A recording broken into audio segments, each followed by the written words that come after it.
Already case కడుతున్నామండి. ఎందుకంటే విషయం ఏంటంటే ఇప్పుడు తిరుపతి అనేసరికి ఒక ఆధ్యాత్మిక ప్రదేశం, దాని మీద చాలా సెంటిమెంట్ ఉంటుంది. తిరుపతిలోని ఎక్కడైనా ఏదైనా చిన్నది అంటే మాంసాహారం ఎక్కడ దొరికినా, ఒక సిగరెట్ దొరికినా, లేకపోతే ఏదైనా మద్యపానానికి సంబంధించిన అంశాలు ఏమైనా దొరికినా కూడా భక్తుల మనోభావాలు దెబ్బతినే పరిస్థితులు ఉంటాయి. అటువంటి సిచ్యువేషన్స్లో ఒక అబద్ధపు ప్రచారాన్ని నిజం చేయడానికి వాళ్ళు చేస్తున్న ప్రయత్నాలు, సాక్షాత్తు ఇంతకుముందు ఆ తిరుమల తిరుపతి దేవస్థానం చైర్మన్ చేసిన వ్యక్తి బయటకు వచ్చి ఆ తిరుమల తిరుపతి దేవస్థానం తాలూకా ప్రాధాన్యత, దాని తాలూకా సెంటిమెంట్ తెలిసిన వ్యక్తిగా ఆయన అటువంటి కామెంట్స్ చేసేటప్పుడు ఆయన సెన్స్ పనిచేయాలి, చిత్తశుద్ధితో ఉండాలి.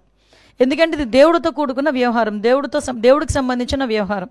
ఇప్పుడు ఏదో మత సంబంధించిన ఘర్షణలు తీసుకురావాలి, ఎక్కడో law and order issues create అవ్వాలి, కాబట్టి ఈ రకంగా మనం చేయటం. ఇంతకుముందు మీకు తెలుసు ఒక పింక్ డైమండ్ అని చెప్పి ఒక రకమైన దుష్ప్రచారం చేశారు. అరే అసలు పింక్ డైమండే లేదు అని చెప్పి ఆర్కియాలజీ డిపార్ట్మెంట్ వాళ్ళు కూడా బయటకు వచ్చి చెప్పే పరిస్థితి వచ్చింది. అంటే ఏదో రకంగా తిరుమల తిరుపతి దేవస్థానం అంటే ప్రజల సెంటిమెంటు, దాని మీద ఒక బురద జల్లితే గవర్నమెంట్కి చెడ్డ పేరు వస్తుంది, దానివల్ల పూలన మత ఘర్షణలు తీసుకురావచ్చు అని ఒక దురాలోచనతో వాళ్ళు చేస్తున్న కామెంట్స్ తప్పించి వీటిలో నిజం లేదు అని నిన్న నిజాలు ఈవో శ్యామలారావు గారు చాలా క్లియర్గా చెప్పారు. ఎంత దౌర్భాగ్యం అంటే అక్కడ ఈవెన్ ఆ గోశాలకి 2023 నుంచి విజిలెన్స్ అధికారులని కూడా లోపలికి రానివ్వని పరిస్థితి, అంటే లోపల ఏం జరుగుతుందో కూడా తెలియని పరిస్థితి. అదేవిధంగా కనీసం ఆవులకి ఇచ్చే దానాన్ని కూడా కల్తీ చేసి అందులో కూడా కనీసం నాణ్యత లేని దానాలని కూడా పెట్టే పరిస్థితి కనిపించిందని సాక్షాత్తు ఈవో శ్యామలరావు గారు చెప్పడం జరిగింది. ఎవరైతే ఇలాంటి అసత్యపు ఆరోపణలు చేస్తున్నారో, అసత్యపు ఆరోపణలు చేసిన ప్రతి ఒక్కరి మీద కంపల్సరీగా చర్యలు ఉంటాయి. వీళ్ళు ఎలాగ మ్యానిపులేట్ చేస్తున్నారంటే మీకు ఒక ఎగ్జాంపుల్ చెప్తానండి. రీసెంట్గా మన హెలికాప్టర్ ఇష్యూ మొన్న జగన్మోహన్ రెడ్డి నడిచింది కదా, ఆ రోజు నేను మాట్లాడిన మాట ఏంటంటే భద్రత ఇంత మేము 1100 మందిని భద్రతకి మేము అక్కడ అకామిడేట్ చేసాము, సో ఇది జరిగిందని క్లియర్గా చెప్తే నెక్స్ట్ డే సాక్షిలో ఏం రాశారు తెలుసా, 1100 మంది పోలీసులు మోహరించారు అని రాశాడు.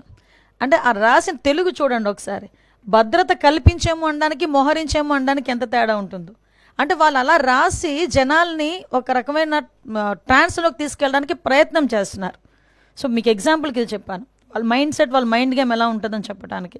మీరు ఇందాక మన రామారెడ్డి గారు చెప్పారు మత ఘర్షణలు తీసుకురావాలని ఏకైక లక్ష్యం.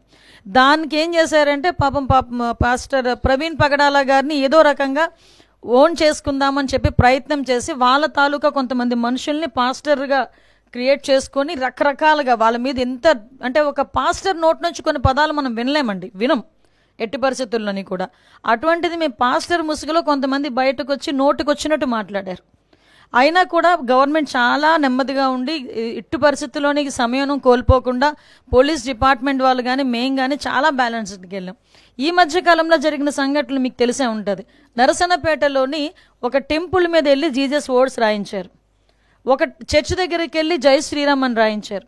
అంటే ఇలాంటి సంఘటనలు చూస్తుండేటప్పుడు ఏదో విధంగా మత కల్లోహాలు తీసుకురావాలి, ఇక్కడ లా అండ్ ఆర్డర్ ఇష్యూస్ని క్రియేట్ చేయాలి అన్న ఒక దృక్పథం అన్నది చాలా క్లియర్గా కనిపిస్తుంది.